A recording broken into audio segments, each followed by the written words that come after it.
Apakah Gibran sombong dan ofensif di debat Cawapres atau ada sisi lain yang terlewatkan? Sini saya akan jelaskan. Mari kita sorot sikap Gibran pasca debat. Dengan rendah hati, dia tidak hanya sekali tapi 2 kali meminta maaf dan bahkan sampai mencium tangan sebagai tanda hormat. Ini bukan hanya soal etiket tetapi juga sebuah langkah gentleman yang langka di dunia politik kita. Gibran menunjukkan bahwa di balik gaya ekspresifnya, dia punya hati besar untuk mengakui kesalahan dan belajar dari situ. Gaya bicaranya yang langsung dan ekspresif tipikal anak muda ternyata membawa angin segar di panggung debat politik. Namun, siapa sangka ekspresinya yang begitu berapi-api ternyata bisa menimbulkan salah paham. Bahkan mungkin menyinggung beberapa pihak. Muda dan emosi adalah sifat manusia, tapi kebesaran hati untuk meminta maaf adalah nilai-nilai luhur budaya Indonesia yang harus dimiliki oleh pemimpin bangsa.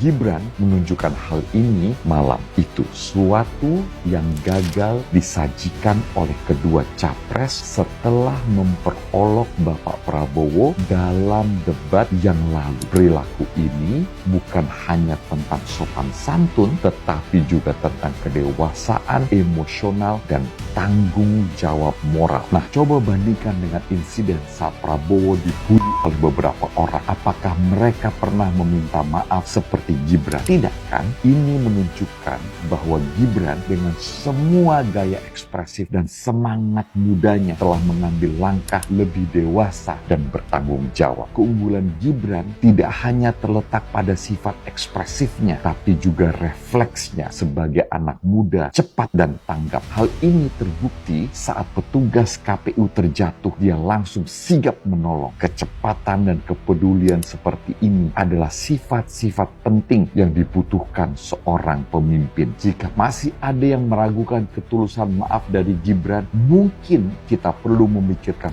ulang. Mengakui kesalahan, meminta maaf di dunia politik yang seringkali keras tanpa ampun adalah sebuah tindakan yang harus dihargai. Gibran tidak hanya berdebat dengan kata-kata, tapi juga dengan tindakan yang menunjukkan ia adalah seorang yang bertanggung jawab dan punya integritas.